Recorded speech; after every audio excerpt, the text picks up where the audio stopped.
to the Trust the Plan podcast. I'm Nick. And I'm Jim. And today we're talking about Social Security breaking point. There's an article in Barron's last week entitled The Social Security Breaking Point, and it really jumped out at me because I feel like so many people are uneducated or misguided with the Social Security situation. And there was a survey done, and it said, do you agree or disagree with the statement, I will not get a dime of Social Security?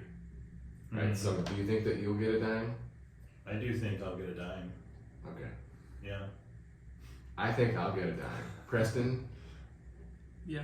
Okay. Probably couldn't get Preston's like 18. At so. least. But okay, so here's the deal. The Gen Z, right? Like the 26-year-olds, half of them agree with the statement, I'm not gonna get anything. All right, I'm Gen X. I'm like right on the edge. Okay. Gen X, 30% said I'm not gonna get a dime. You're Gen X, Okay. right? It sounds about right. Yeah. Are you a boomer? I don't think I'm a boomer. 15% of boomers. This is what's crazy. 15% of boomers say I will not get a dime. I mean, like half the boomers are already. Yeah, I was gonna say checks. they're like almost collecting. What age do the boomers start in? It's gotta be the 50s. It's like 1950 through, I don't know, 1965 or something. Yeah. That is remarkable because most of them are a lot of them are either collecting or collecting. There's people that are born in 65 that are like, I'm not a boomer. Yeah, Right? maybe that's No. it. Yeah. I love boomers. I don't know why these high school kids make fun of boomers. Yeah, there's no reason to. I love boomers. So 15% of boomers, which is strange because a lot of them are already cashing checks. So I feel like there's this massive gap in reality and expectations. Yeah. So we're here to clarify, right? So when I first started learning about Social Security and the breakdowns, right? I was in my econ, probably econ, I'm guessing like econ 401, okay? That's the high level one, okay? With calculus. Yeah. Nice. So my professor said, there is no trust fund, because that's what this whole article is about, and we're going to explain the Social Security Trust Fund. Let me tell you, there is no trust fund. Yeah. All right? It doesn't exist. Right. Okay? The article even goes so far as to say there's two trust funds, which I was like, wait a second. One for the retirement benefits and one for the disability benefits. Okay? So when they say trust fund, let me walk you through it. This is a pay-as-you-go system. So Jim, when you pay your Social Security taxes through payroll, that money goes directly to your mom. Right. Okay? My withholding goes directly to my mom. And Preston's withholding goes directly to my mom as well. I'm not sure if your mom's retired or not now. So yeah, it's pay as you go, okay? So they take the money from me and they give it to the retiree, right? It's just like this, and that's all there is to it. Now, in the past, there's been more than 3 workers. So Nick, Jim, Preston, right? All of us paying our Social Security tax going to one beneficiary, 3 to 1, okay? So that's a good ratio. Yeah. It actually is a surplus. Hence the term I'm trust fund. I'm sure the government just saved the surplus, right? Into the trust. Into this trust fund, right? Yeah. Yeah. Yeah. Fort Knox, right? So when you have a 3 to 1 ratio, there's a surplus, okay? So the government actually uses this extra money to fund their operations. Yeah. Now we have a $31 trillion deficit. By the way, we spent about $10 trillion in the last 2 years to increase the debt. Okay, but anyway, the ratio is going down now because demographics. So there's less workers paying the retirees. So now it's like 2.8, and it's going to be as low as 2.3. Okay, so this is the problem, the demographics, right? So as the revenue collected is less than the beneficiaries are paid out, okay? What happens is the society thinks, oh, we're just gonna spend down the trust fund, all right? But we already talked about this. The trust fund, the government is just, borrowing from itself, right? Right. That's what's happening, okay? So what's really gonna happen in 12 years, in 2034, the trust fund will be depleted, which it already is depleted, okay? Right. But because it'll be depleted, that means that 77% of your promised benefit would be able to be continued in the pay-as-you-go system. Right. Okay. So if nothing changes, that means that the government will go into more debt to pay out the promised benefits. Okay. But yeah, or worst case scenario, you receive 77% of what you thought.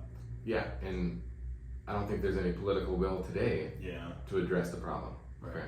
So we're in 2022, and Bush Jr. in 2005, after re-election, went on a campaign, not a election campaign, but a kind of like a campaign to try and make some adjustments. And I remember vividly because I was like, yeah, we need to make changes. This is a real problem. I was like, 26 at the time, thinking we need this. Well, the Bush proposal was all about having private accounts and stuff. The idea would be that you could actually make a rate of return on your Social Security, and if you weren't interested, as long as you were age 50, you didn't have to participate in the new plan, and your promised benefits would be as is. Okay. My professor in econ also said, "What's the real return on your Social Security benefit?" And he did some calculations, and I don't know how he did it, but it's basically like 1%, right? So if we invested the money, it would be a better return, I think. Yeah. But that's there's no political will to get that done. So probably what will happen is they'll have to raise taxes, okay, or raise the retirement age, or cut benefits, right? Combination of these things. Right. Or raise the limit, right, that you pay Yeah. Social Security tax on, to raise that income amount. Right. There's a lot of, I think the takeaway, right, there's a lot of fixes, and eventually they'll have to do something. They will. So what do we do with our Social Security projections when we're trusting our plan?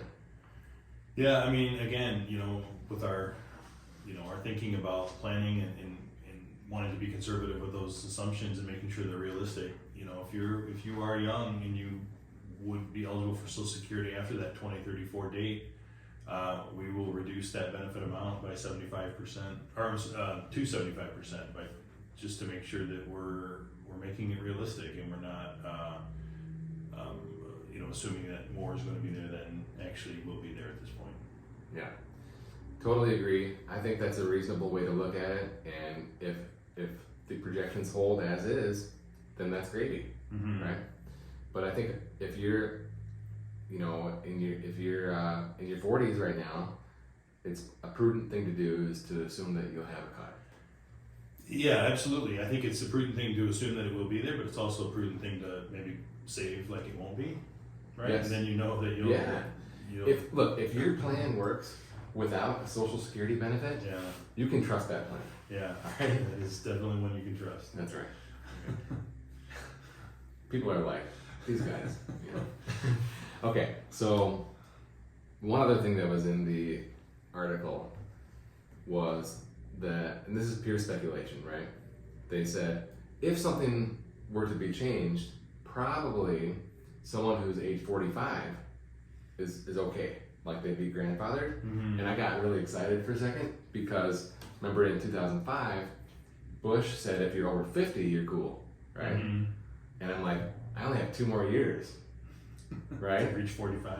Yeah, but once I get to 45, right, I don't see anything happening in the next 2 years. Yeah. So then I can, whatever happens, I'll be grandfathered. You're golden. Yeah, and then I'll be able to go back to 100% Social Security probability assumption. Yeah, there you go. Right?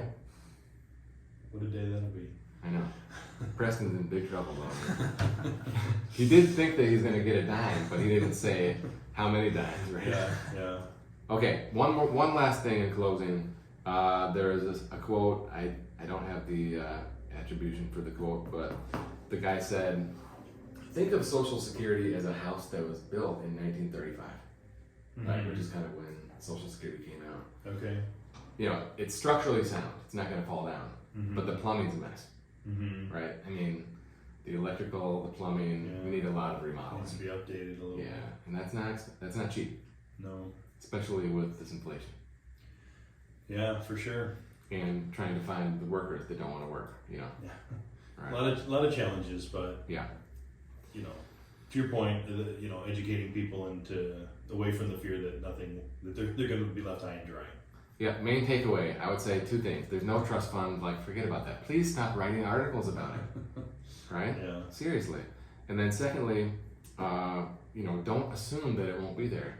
Understand that it will be there. It just perhaps for the younger folks won't be quite as much as what is on your you know, your SSA.gov Right. printout. So that's it. So hey, if you are working with an advisor and you're losing confidence with their lack of planning or what have you, we'd be happy to provide a second opinion. You can book online at peakwm.com. Until next time, hit the smash button, like, subscribe.